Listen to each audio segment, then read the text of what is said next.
Autónoma de San Luis Potosí. Posteriormente se especializó en medicina interna en la misma institución y en infectología en la Universidad Nacional Autónoma de México. Cursó una maestría en ciencias en investigación clínica en la Universidad Autónoma de San Luis Potosí. Es médico adscrito de tiempo completo a la División de Medicina Interna y jefe del Departamento de Infecciones Nosocomiales del Hospital Dr. Ignacio Morones Prieto. Bienvenido, doctor No, Adolfo. es de allá, ¿va? Entendido que tiene problemas para escucharnos, nosotros lo escuchamos sin problemas. Es que Entonces, me tengo que poner esto por el micrófono. voy a dar inicio a su sesión. Muchas gracias.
¿Qué caray? Ay, aquí la... caray.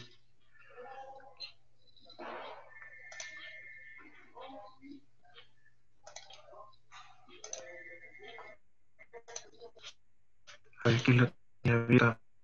A ver.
Uy, qué caray. Ya la tenía abierta. No sé cómo desconectó.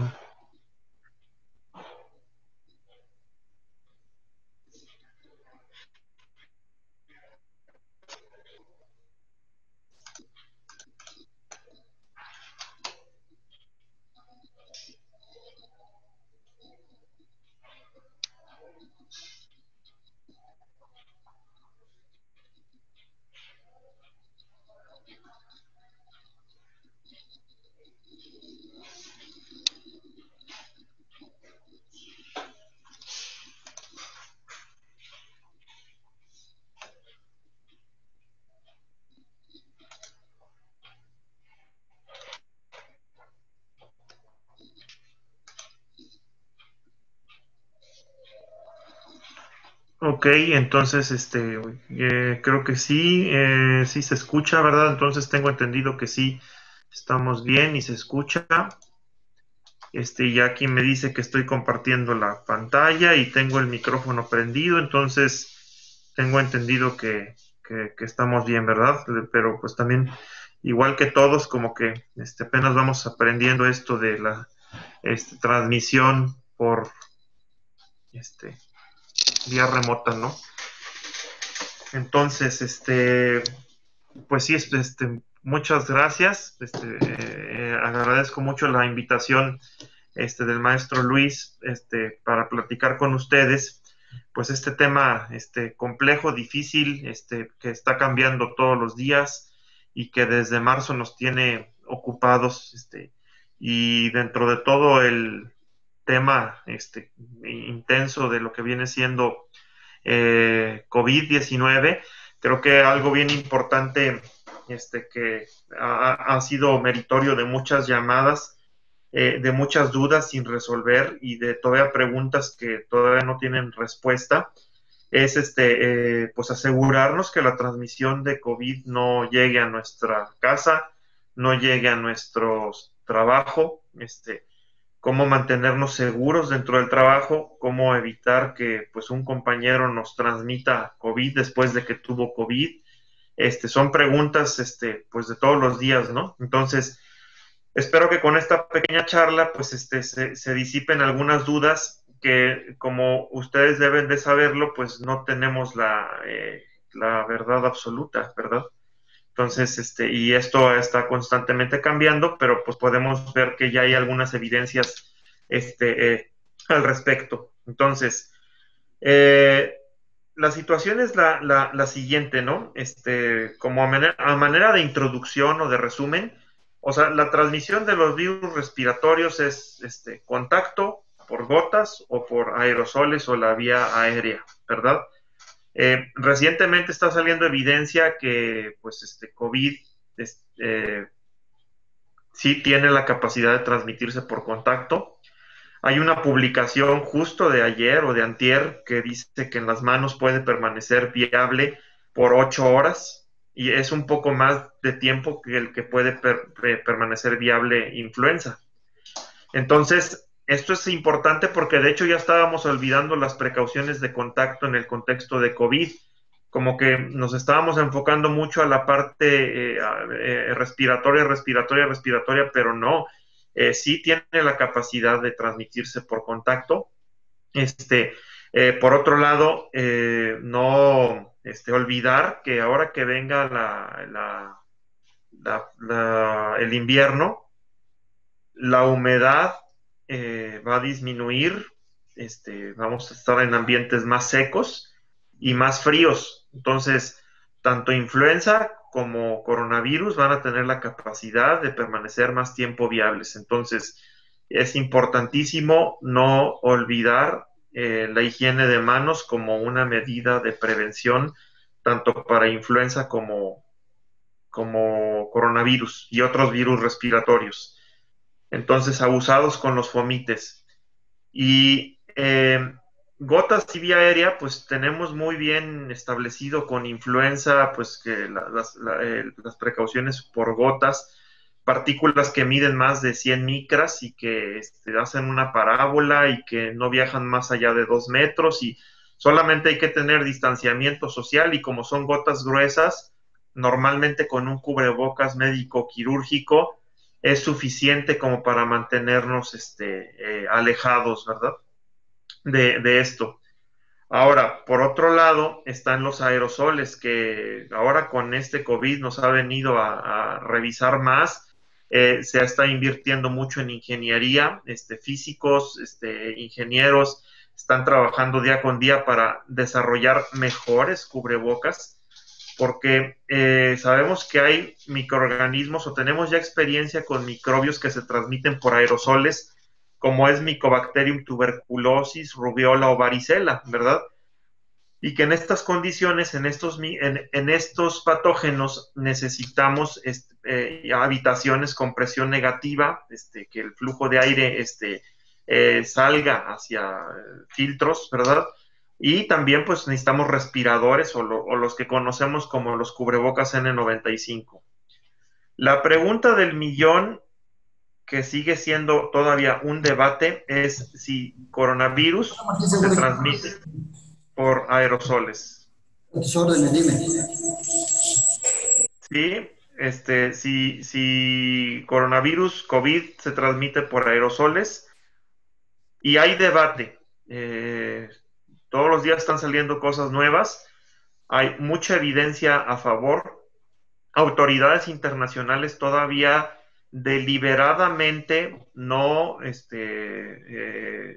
se atreven a decir con la evidencia que hay que COVID es un microorganismo que pueda ser eficientemente transmitido por aerosolización en todo momento, ¿sí? Sin embargo, pues hemos visto escenarios o hemos vivido escenarios en donde, a pesar de toda la protección o el equipo de protección personal que tiene el personal de salud, pues llega a haber contagios. No es, en algunos casos parece ser que no es nada más que tengas el cubrebocas y eso preocupa. Pero lo que sí sabemos y lo que sí nos dicen los organismos internacionales es que habitaciones cerradas, exposición prolongada y ventilación inadecuada son características claras como para que pueda haber transmisión del patógeno por aerosolización.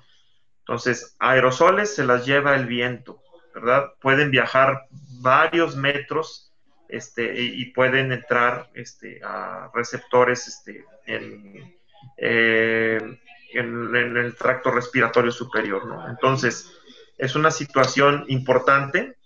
¿Qué sabemos hasta el momento de COVID? Personalmente yo les digo, yo iniciando la pandemia, me equivoqué, fui de los que estaba en contra de utilizar cubrebocas de forma generalizada.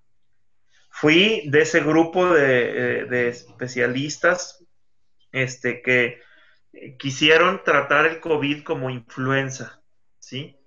Que nos confundimos y pensamos que COVID iba a tener el mismo comportamiento que influenza. Estacionalidad, el sol lo iba a eliminar, iba a ser era cuestión de nada más lavarse las manos y en el momento, y usar el cubrebocas hasta que uno estuviera en un contacto muy cercano con el paciente. Pero pues muchos, millones de personas en todo el mundo nos equivocamos. Cuando salimos con la noticia de que los cubrebocas tenían que ser utilizados en todo lugar y no se diga en los espacios públicos y lugares cerrados, se nos hacía una exageración y tirar a la basura muchos cubrebocas. Y pues ahí está la situación que septiembre del 2020, ¿qué sabemos hasta el momento? Que sí, cubrebocas y respiradores funcionan y previenen la transmisión de COVID. No queda, de hecho, yo creo que eso no queda absolutamente ninguna duda, ¿sí? Está la duda N95. También existe suficiente evidencia como para saber que el cubrebocas N95 no da más que un cubrebocas convencional en lugares, en ambientes públicos o en personal de salud de bajo riesgo de exposición. O sea, personal de salud que no está en un lugar en donde hay transmisión sostenida de COVID y que no está en condiciones de hacinamiento o en lugares cerrados o en lugares poco ventilados. Ahí queda, parece que el consenso científico no es necesario utilizar N95 en lugares, en ciertos lugares que no sean para el equipo de salud, que se encuentra en lugares en donde hay más concentración de o más densidad de microorganismos.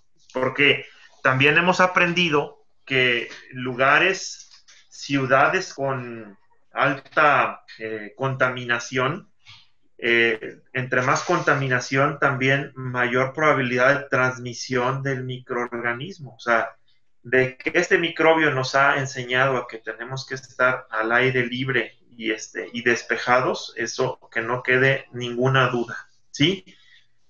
Y también creo que el consenso mundial, o sea, es que el distanciamiento social es vital en un ambiente cerrado.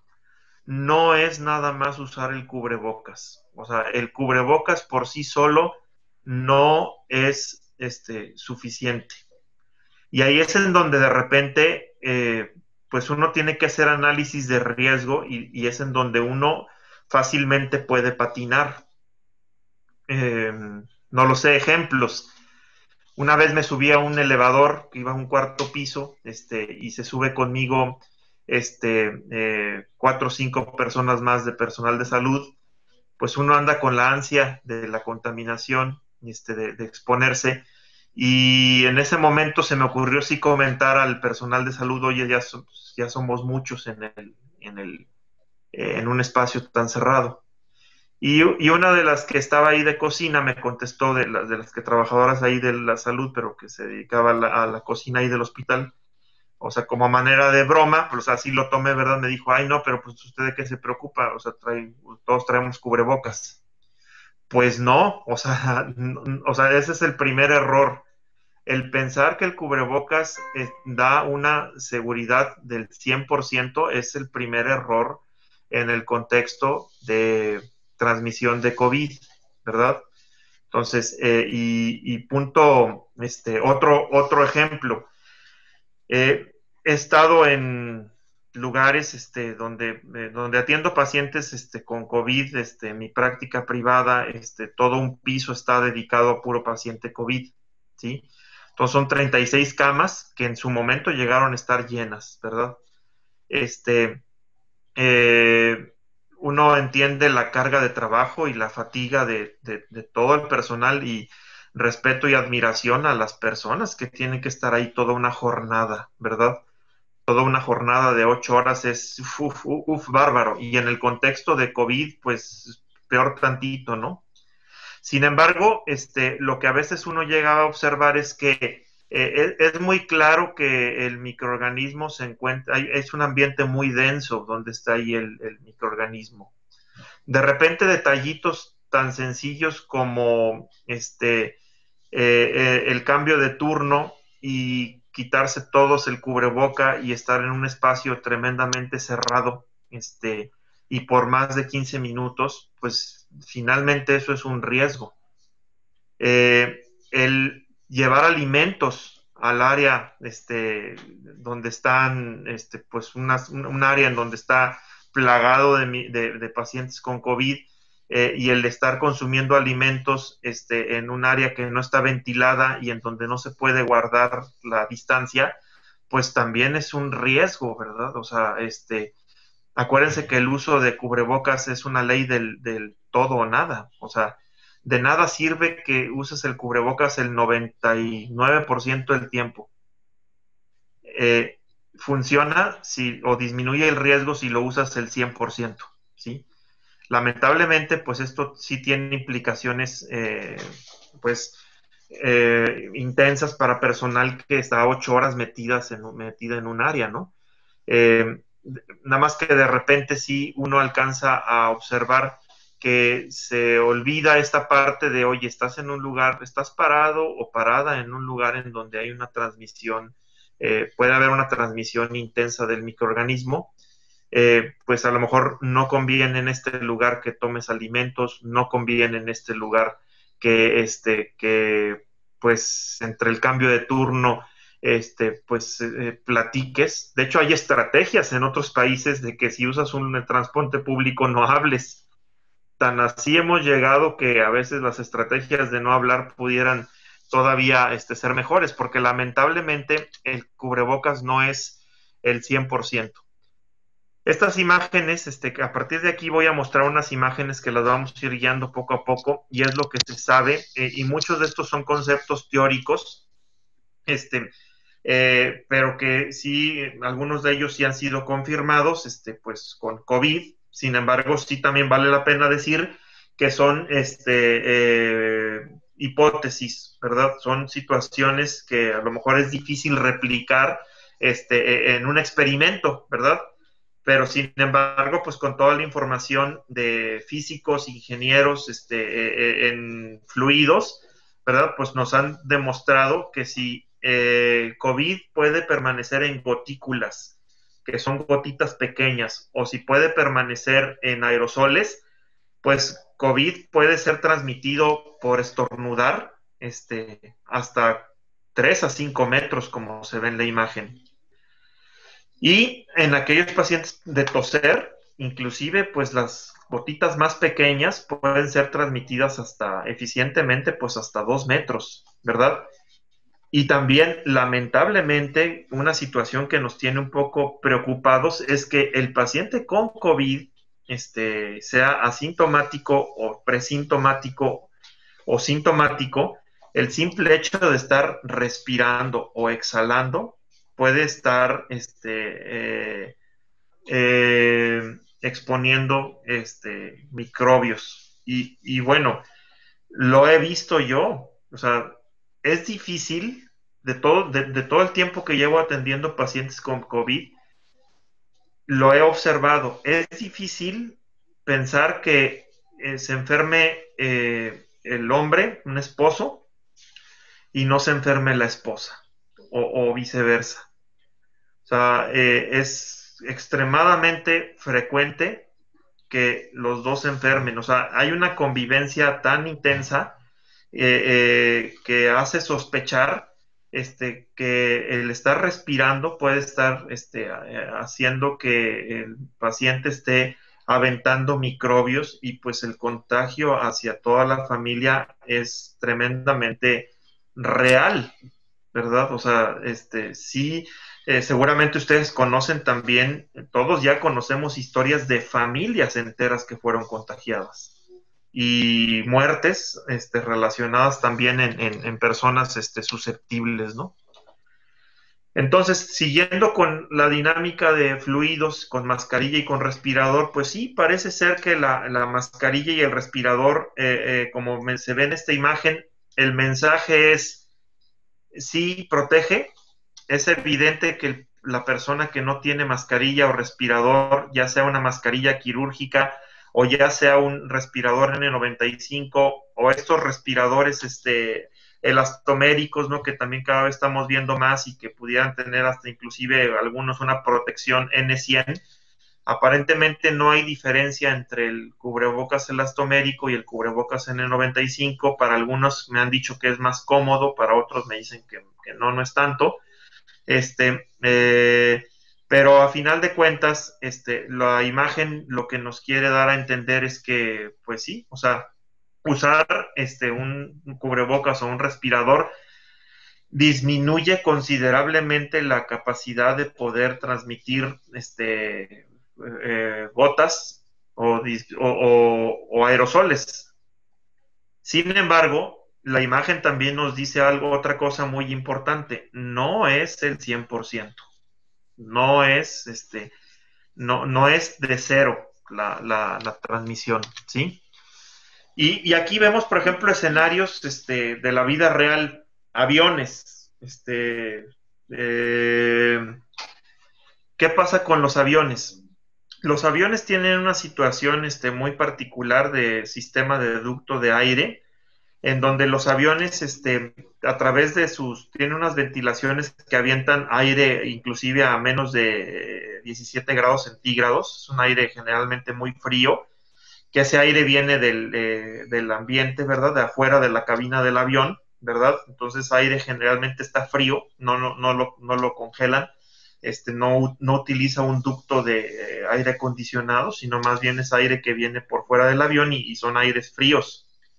Sin embargo, el aire, ojalá que se alcance a ver bien la imagen en sus computadoras, si se fijan, tiene un flujo turbulento inicial y generalmente la presión que está ejerciendo ese aire tiende a que el aire esté cayendo hacia abajo, hace algunos movimientos ondulantes dentro del pasajero y estos movimientos ondulantes por la velocidad por la que se expulsa el jet de aire, se queda abajo y abajo están otros ductos donde ese mismo aire es sacado nuevamente adentro de la cabina, pasa por un filtro EPA y nuevamente vuelve a ser expulsado, ¿no? Entonces, de que tenemos en los aviones constantemente presión positiva de aire, es correcto, ¿no?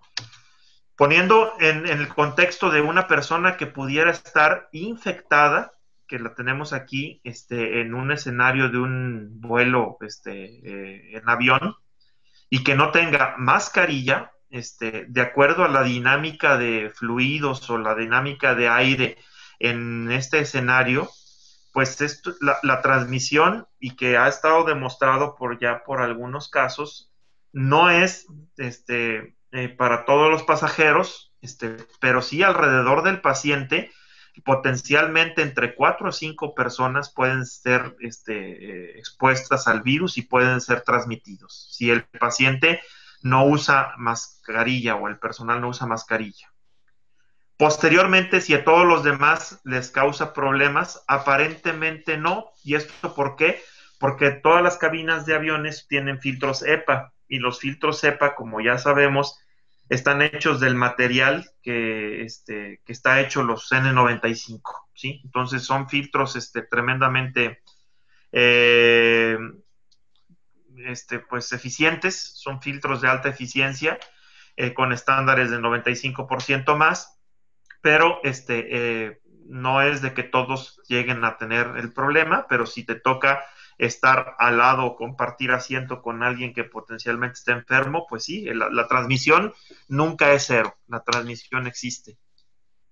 Si en este mismo escenario les cambio la jugada poniéndoles que el paciente usa mascarilla médico quirúrgica o mascarilla inclusive que puede ser de tela, la transmisión aún así disminuye. Sin embargo, las personas que pueden estar a su alrededor, a pesar de tener mascarilla, pudiera eventualmente transmitirse el microorganismo, ¿no? Y con respirador N95, como viene aquí en esta imagen, disminuye un poco más el riesgo. Sin embargo, no llega a ser de cero, ¿verdad? 1 o 2 personas más pudieran verse los vapores, que pueden llegar a ser micrométricos, o sea, sí pueden escapar por el cubrebocas N95 de todas maneras, y el paciente sí puede transmitirlo. ¿De qué depende? Son muchos factores, tampoco no es una regla como de sí o no.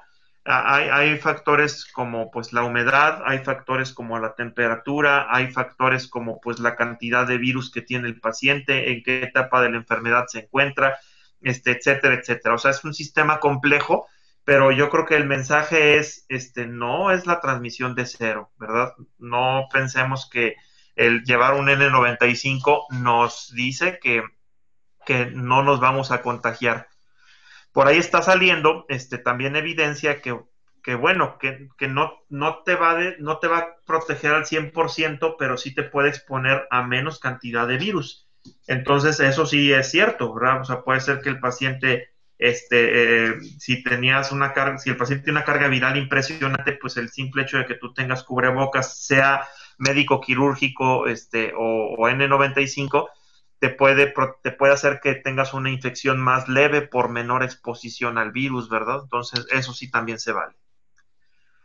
Escenario de todos los días, el automóvil, ¿verdad? Una situación particular, automóvil, y pues bueno, pues aquí también yo creo que entra también el transporte público. Dinámica de fluidos en un automóvil con ventanas cerradas y con aire acondicionado encendido. En concreto, riesgo muy alto de transmisión. El aire acondicionado de los automóviles tiene un sistema de ahorro de energía en donde el mismo aire chupa, como si afuera el aire está caliente, pues utiliza más energía para poder enfriar ese aire. Entonces lo que hace la mayoría de los aires acondicionados de los automóviles es tomar el mismo aire que está frío de adentro, para volverlo a recircular o a reciclar. Y generalmente la mayoría de los automóviles no cuentan con sistemas de filtros especializados o filtros de alta eficiencia, lo cual hace que esté muy eficiente pues la circulación de aire por todo el automóvil. Entonces, el simple hecho de tener una persona enferma en tu automóvil, con ventanas cerradas y con el aire acondicionado encendido, pues es un boleto a ganarte el COVID, ¿verdad? Y entonces, si esto pues también tiene implicaciones para transporte público, ¿sí? Y les comento que búsquenlo. Hay países que están usando estrategias de usar transporte público sin hablar, ¿verdad?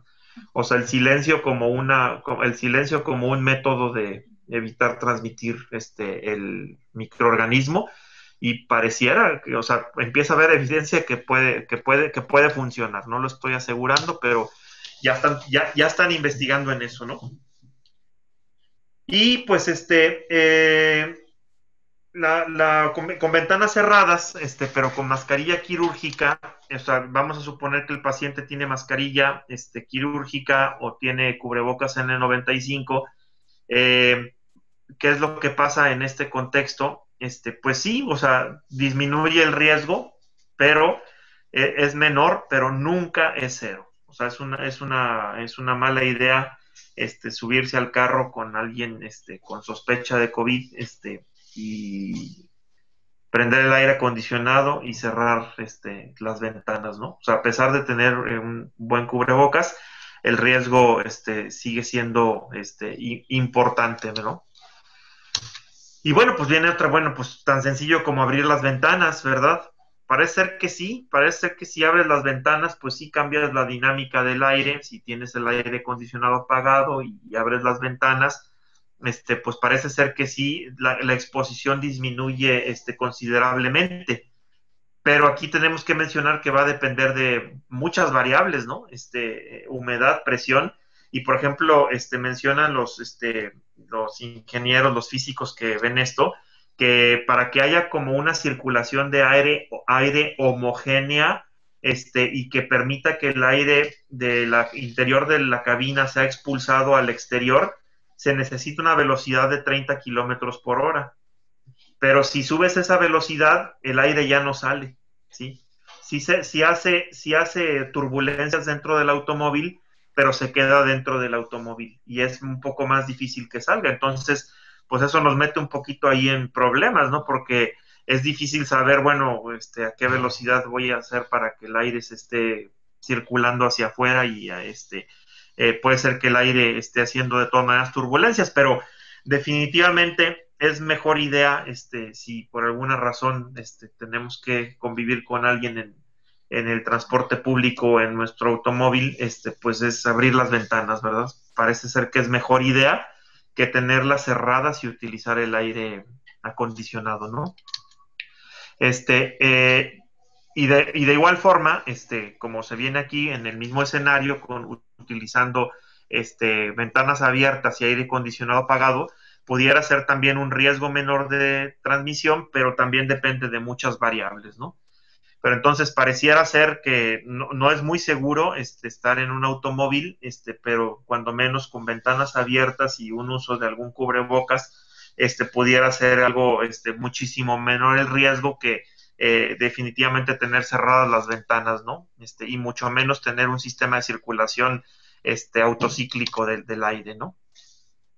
¿Qué pasa en los hospitales, por ejemplo, en salas de hospitales? Pues hay cada vez más evidencia de que sí puede haber transmisión por vía aérea del microbio.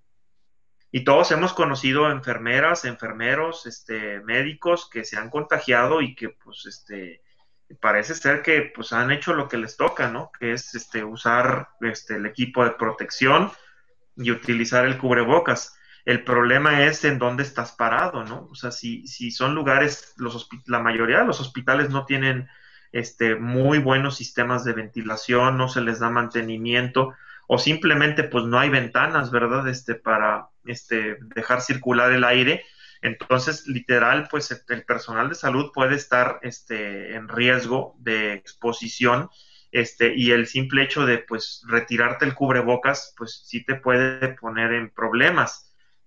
Cada vez más estamos utilizando más cubrebocas de alta eficiencia en el contexto de estar en hospital, de estar con enfermos, ¿verdad? Porque pues aquí entran muchas variables, ¿no? Muchos te pueden decir, no, bueno, pues lo que pasa es que eh, el médico quirúrgico es suficiente. Bueno, sí, pero también tienes que ponerte a pensar en dónde estás parado, ¿no? Yo creo que voltear a observar si no hay una densidad importante de pacientes, si pues no hay pacientes que tienes un buen filtro respiratorio que pues te puede cuando menos hacerte sentir un poco más cómodo de que el paciente no está teniendo exposición, no estás teniendo exposición franca, o sea, que los pacientes estén en un sitio especial para pacientes con enfermedades respiratorias agudas, ¿verdad? También, obviamente, pues aquí vienen implicaciones como si se les da mantenimiento a los filtros, ¿verdad? Que se utilizan para el recirculamiento del aire, ¿no? Porque aún así con una persona infectada, como se alcanza a ver aquí, de todas maneras, el paciente puede transmitir el microbio a su alrededor, ¿verdad? Y aunque sí ya hay evidencias de transmisión nosocomial del patógeno, todavía no es 100% aceptado que sea la aerosolización el principal mecanismo. Hay que tomar en cuenta, pues, de aquí hasta que no tengamos vacuna o nos infectemos todos, potencialmente el paciente que está en sala, incluyendo, otros que no tienen COVID, pues, utilizar precauciones como que usen cubrebocas, los pacientes, ¿verdad? Para evitar que se transmita, el microorganismo mientras tenemos más evidencia al respecto. Y pues sí, en lugares en donde, por ejemplo, no hay sistemas de ventilación, como se ve aquí, puede haber, por ejemplo, ventiladores de techo, ¿verdad? O otro sistema de ventilación, la situación sale peor, ¿verdad? El aire recircula de una forma más eficiente y pues teóricamente, o sea, insisto, estos son modelos de simulación. Es difícil esto replicarlo o difícil hacer un experimento con esto, ¿no? O sea, imagínense las implicaciones que tiene decir, bueno, pues suelta en una sala el coronavirus a ver cuántos se infectan y prende el ventilador y vamos checando a ver si es cierto que se transmite por vía aérea, pues no, ¿verdad? Entonces, todo esto más bien con la información que tenemos, con lo que hemos visto, con lo que hemos vivido, con las hipótesis que tenemos y con las dinámicas de fluidos que nos dan la gente experta en esto, pues uno tiene que ver que creo que a uno le tiene que quedar bien claro que a lo que vamos desde marzo a la fecha que empezamos con casos de COVID en el país, a uno le tiene que quedar bien claro que este microbio llegó para quedarse, que difícilmente vemos un panorama los próximos 2 años de que mágicamente va a desaparecer, eso no va a pasar. Lamentablemente otros países ya están viviendo una segunda oleada, ya espero que ya como mexicanos nos hayamos dado cuenta que no somos Superman, ¿verdad? Y que somos tremendamente más vulnerables, ¿no? Todavía seguimos encontrándonos gente que nos dice, no, pues a mí yo creo que ya me dio, eh, esa sensación de que tranquilidad que da, no, es que yo creo que a mí ya, yo creo que ya me dio, pues no digamos, y más los hombres, ¿no? Que nos pega más feo, ¿no? Entonces, se llegó para quedarse, hay que seguir checando qué podemos ver para tratar de prevenirlo, pero lo que sí se sabe bien claro es que es muy probable que sí haya transmisión por vía aérea del microbio, o sea, es muy probable que en ciertos escenarios necesitemos cubrebocas o respiradores especiales, ¿verdad? No en todos los lugares. Queda claro que en lugares públicos no es necesario un respirador N95, pero me queda claro que en un hospital muy probablemente sí sea necesario un cubrebocas N95, en personal de riesgo, ¿verdad? En personal que está al frente de batalla, me queda claro que sí necesita un buen cubrebocas. Y la otra situación que no es lo único que se necesita. No es nada más tener el cubrebocas, sino también es guardar la distancia. O sea, si no se guarda la distancia, o sea, el riesgo de exposición disminuye, pero no es cero. Entonces, la moraleja, yo creo que de esto es, o sea, punto número uno, cubrebocas solo, más sin distanciamiento social, riesgo, ¿sí? Y cubrebocas solo con distanciamiento social, bueno, o un like, ¿verdad? Y la otra, que yo creo que nuestra nueva normalidad tiene que ser, pues, reuniones pequeñas y en espacios abiertos, ¿sí? O sea, esto va a tener que ser así, muy probablemente, los próximos años, o hasta que nos vacunemos todos, o hasta que, eh, nos dé a todos, ¿verdad?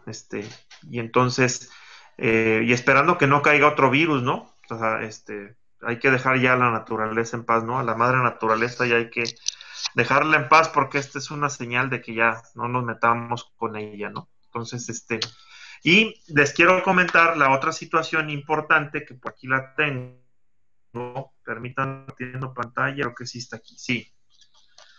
Miren, una pregunta tremendamente común es, sí estoy compartiendo, sí, es el personal que tiene la seguridad de cuando un trabajador le da COVID y, y cuándo tiene que regresar al trabajo. Esto tiene su historia. Y tenemos ya algoritmos que siguen siendo vigentes y los acabo de revisar ayer y siguen siendo vigentes.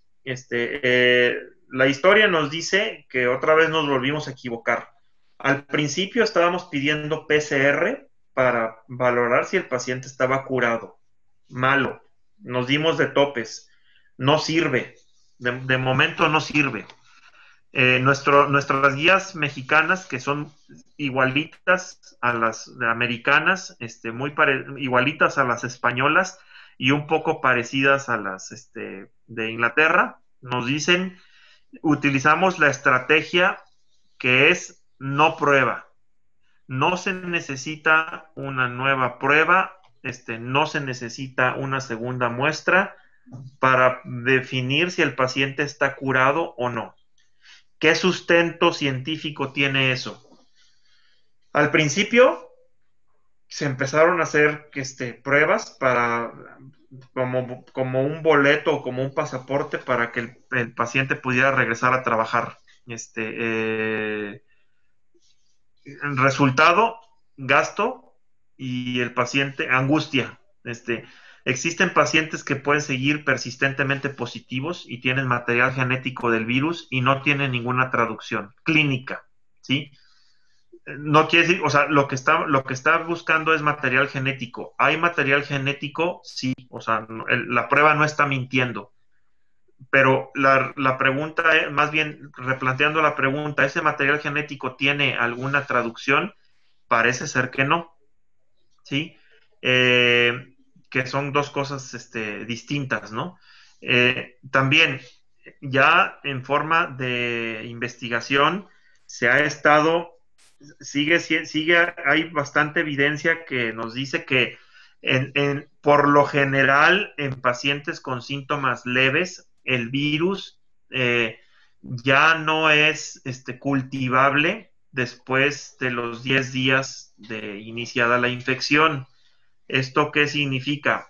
Que a los 10 días se puede tomar una muestra al paciente y ya no se recupera virus. Entonces, pero el paciente puede tener persistentemente la prueba positiva e inclusive se ha llegado a detectar hasta 90 días después la prueba positiva. Y llegamos a ver, personalmente llegué a tener llamadas y llegué a dar 2 asesorías a empresas porque tenían trabajadores que no podían regresar a trabajar porque les seguía saliendo la prueba positiva, ¿sí? Y fueron trabajadores que se echaron un mes y medio. Espero que los hayan disfrutado y que se los hayan pagado completo, pero estaban en su casa guardados un mes y medio. Eso no, actualmente no tiene ninguna traducción, ¿sí? Normalmente la estrategia que estamos utilizando con sustento científico y que es la misma que usa Estados Unidos es el paciente retorna a sus labores al cumplir 10 días de iniciados los síntomas y 72 horas sin fiebre y sin tratamiento antipirético, ¿sí? y el paciente regresa a su actividad laboral, reforzando las medidas básicas de prevención y el uso de equipo de protección personal, ¿sí? Entonces, así es, ¿sí? Y por otro lado, si el paciente tiene una prueba negativa, el paciente puede ser regresado a las 72 horas sin fiebre, hasta cumplir 72 horas sin fiebre y sin tratamiento antipirético y reforzar medidas básicas de prevención y el equipo de protección personal, ¿sí? Entonces, espero, de momento, la mayoría de los países está utilizando la estrategia de cura clínica. Tuviste síntomas leves, te vas a tu casa 10 días, y si cumples más de 72 horas sin fiebre y que no estés utilizando algún antipirético, entonces ya puedes regresar a tu trabajo, ¿sí? Las guías de Estados Unidos se amplían un poquito más para aquellos pacientes que tienen síntomas moderados o síntomas graves, ¿sí? Por ejemplo, aquellos pacientes que requirieron hospitalización o que requirieron terapia intensiva. Y en aquellos pacientes que requirieron hospitalización o terapia intensiva, se llega a considerar que el paciente puede regresar a sus actividades laborales hasta entre 14 a 21 días, dependiendo del juicio del clínico, ¿verdad? En lugar de ser 10 días, son 14 a 21 días o hasta máximo 21 días en el contexto de que se cumpla eh, mejoría de los síntomas eh, sin fiebre por más de 72 horas y de todas maneras el paciente se le indica que tiene que utilizar equipo de protección personal, así como todos, ¿verdad? O sea, no concibo ningún lugar laboral que no esté utilizando cubrebocas de forma continua en el ambiente de trabajo, mucho más si no se está guardando la distancia, ¿verdad? A consideración pues obviamente de cada lugar, ¿verdad? Pues en ver dónde está uno parado, ¿no? Pero a lo que voy es de que uno cercano a otras personas, pues es obligatorio utilizar el equipo de protección personal. Pero entonces, espero que haya quedado como claro, que este es lo que se está haciendo para el regreso seguro a los centros de trabajo, ¿verdad? Sí, como todo sigue siendo, controversial, ¿verdad? Existen investigadores científicos que dicen, oye, pues no, es que ahí está el virus, ahí está el virus y ahí está el virus. O sea, si sigue saliendo positivo a la prueba es porque ahí está el virus, ¿verdad? Sigue habiendo esos argumentos. Sí hay casos en donde yo creo que dependiendo de cualquier persona experta, o sea, ya sea alguien o sea, algún especialista en enfermedades infecciosas o virólogo o especialista en medicina laboral o algo que vea que el paciente sigue con persistencia de síntomas y que el paciente sigue, pues se puede considerar hacer una PCR, ¿no? Y si el paciente tiene la PCR positiva y los síntomas siguen y siguen, pues a lo mejor a juicio clínico se pueden romper las reglas, ¿no? Pero digamos que son casos que teóricamente deben de ser contados, ¿no? Entonces nos seguimos rigiendo por esto. Y existen otras guías un poquito más complejas que son las, por ejemplo, las que utilizan en el Reino Unido, del regreso al trabajo, ahí dividen si fue un trabajador de alto riesgo o un trabajador de bajo riesgo, o si es el contacto de un familiar, ¿verdad? Qué hacer con cada uno de estos escenarios. Y entonces, por ejemplo, pues sí, las estrategias que hacen en otros lados, es que, por ejemplo, si alguien que tiene un riesgo alto, lo voy a poner acá, eh, y que tiene una PCR positiva en el momento del diagnóstico, pues miren, si se fijan, la estrategia es aquí son 7 días más 3 asintomáticos, o sea, son los mismos 10 días, ¿no? Entonces, que están, pero aquí sí tienen, pues como la precaución, digámoslo así, de hacer una PCR, y si la PCR es negativa, pues como con más seguridad regresan al trabajo. ¿sí? Pero si la PCR es positiva, pues llegan a repetir una segunda con un día de diferencia, y si es negativa, pues el paciente ya regresa a su trabajo, ¿verdad?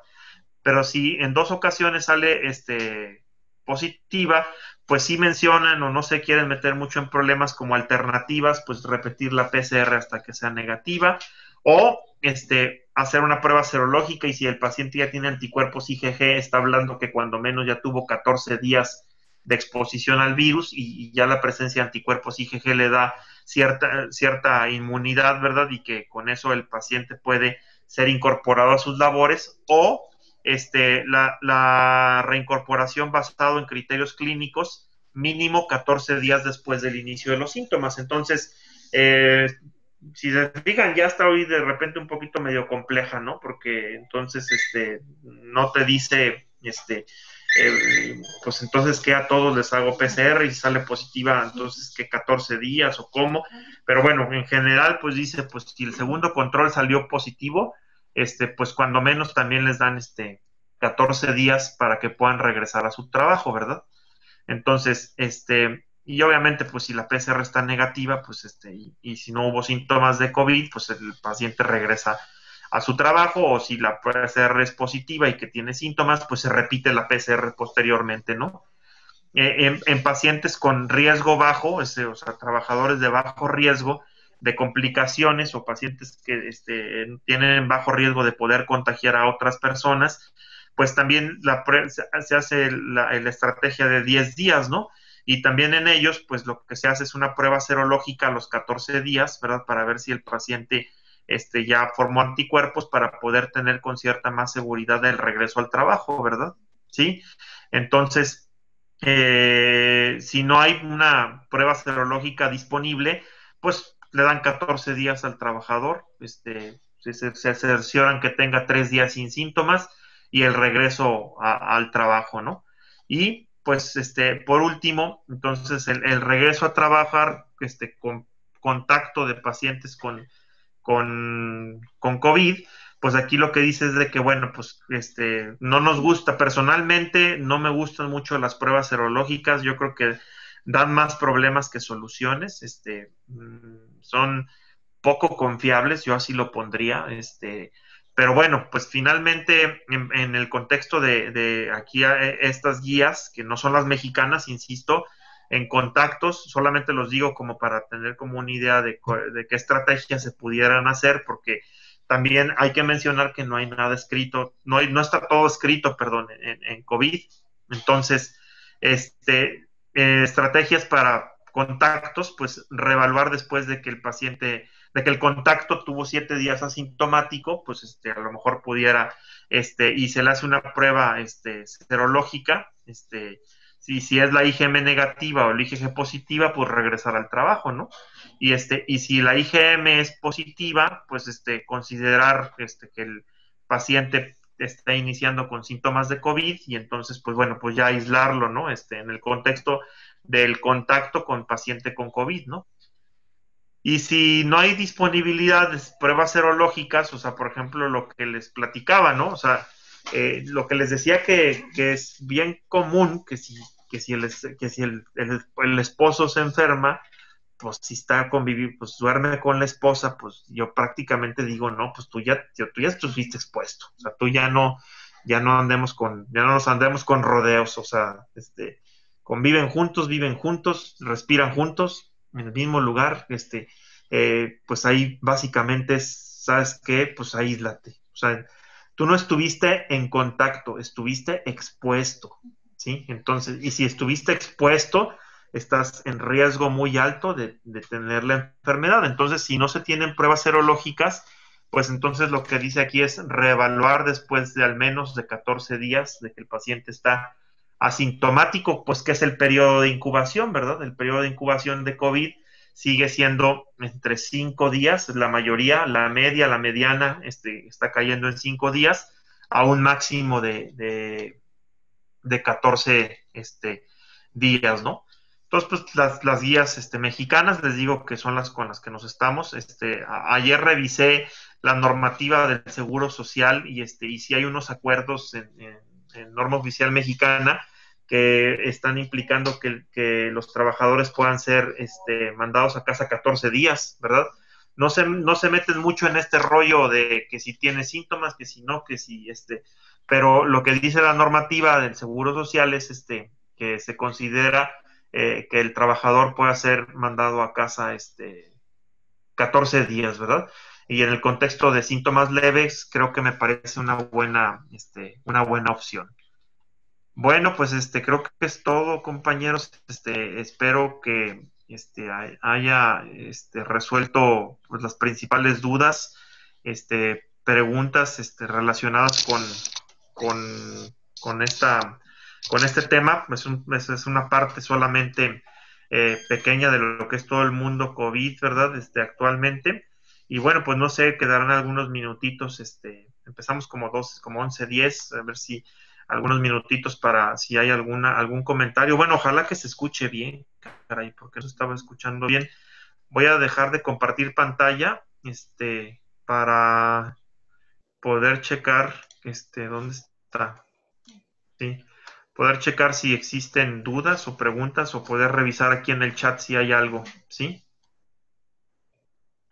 A ver, vamos a ver aquí. Bueno, ¿sí? Sí, hay una pregunta aquí en el chat, doctor. Sí. Uh-huh.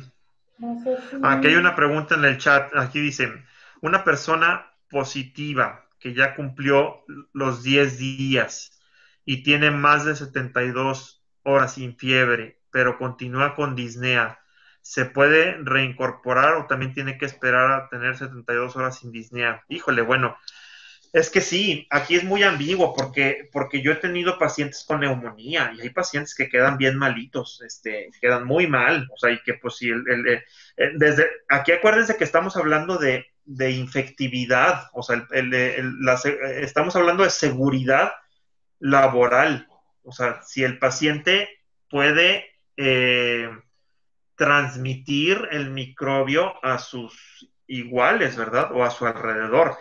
Entonces, eso creo que parece ser que queda claro que el paciente entre 10 o máximo 14 días o todavía, o bueno, entre 10 y 21 días de haber iniciado, dependiendo de la gravedad, si el paciente ya no, es probable que ya no transmita, es muy probable que ya no transmita el microbio.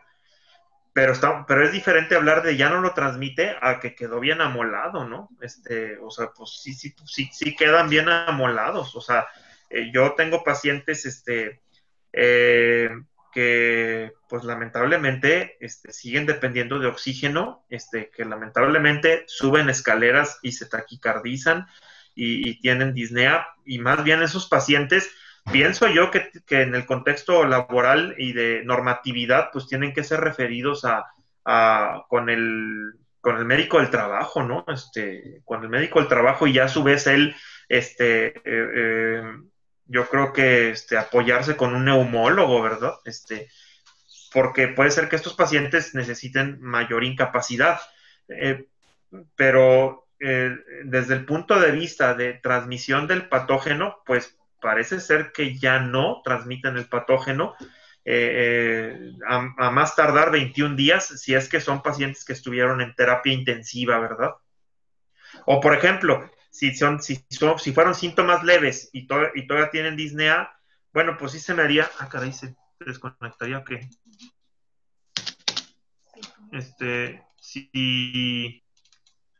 No, sí, perdón, si fueron síntomas leves y con disnea, pues se me haría un poco chistoso, ¿no? Como, bueno, no chistoso, no es el adjetivo, como raro, ¿no?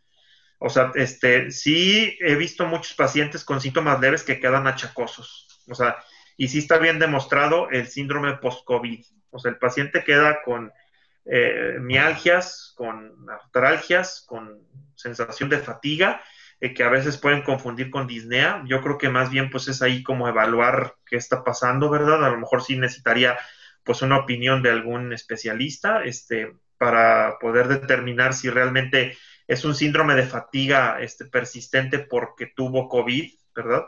Y que pues eso pues es tratamiento sintomático. Pienso yo que no es un criterio de ausentismo laboral por muchos días, pero también ahí sí ya son temas de medicina laboral que desconozco, sí, ya no quisiera hablar de cosas que ya no sé, ¿verdad? Pero síntomas leves, parece ser que 10 días es lo habitual. Si tiene disnea, pues sí, pues yo creo que es referirlo con un médico de medicina laboral y ya sea que se apoye con el especialista, pues para ver si más bien son secuelas, ¿sí? No sé si contesté, si está de acuerdo. Entonces, y si no, ahorita me comenta aquí por el chat. Pero, sí, aquí Said Sánchez. En este caso ya estaríamos hablando de rehabilitación respiratoria. Sí, por supuesto, sí, totalmente. Apuéstenle a la rehabilitación. Es un tema que necesitamos como activar más. Eh, Son pacientes que sí se ven beneficiados de especialistas en el tema, ¿no? Entonces, totalmente de acuerdo, ¿verdad?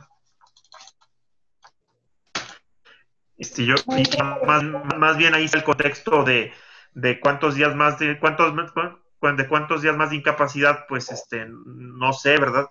Yo creo que más bien aquí lo que estamos hablando es como la seguridad de regreso al trabajo. O sea, la seguridad de regreso al trabajo sí parece ser que es así, pero ya cuestiones de rehabilitación, cuestiones de otros síntomas, pues ya yo creo que son casos especiales. ¿Sí? creo que hay una pregunta, maestra Teresita.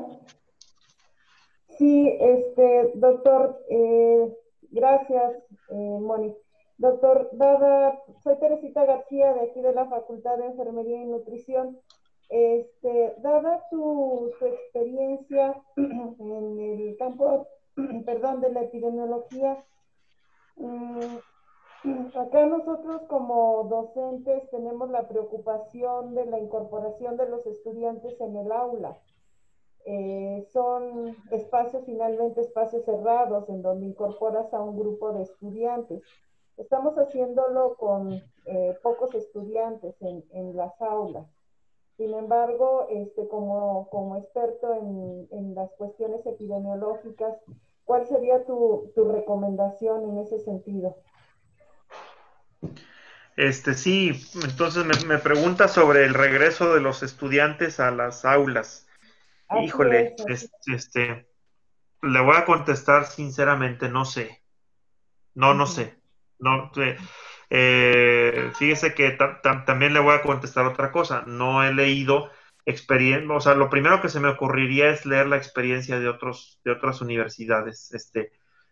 Debe de haber ya información en la literatura, pero le soy sincero, no me he puesto a leer qué estrategias han utilizado en otros lugares. Le mentiría ahorita, o sea, o tendría temor a decir alguna barbaridad, ¿no? O sea, que diga, háganle así o háganle así. O sea, como que es un tema que no me he metido yo a explorar, no sé, porque sí es cierto, o sea, preocupa el regreso de los niños a las aulas, preocupa el regreso de los estudiantes a las aulas, preocupa la concientización de la enfermedad, ¿verdad?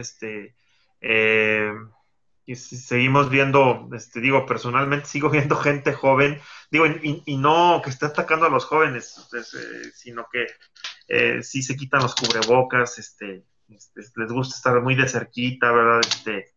Eh, eh,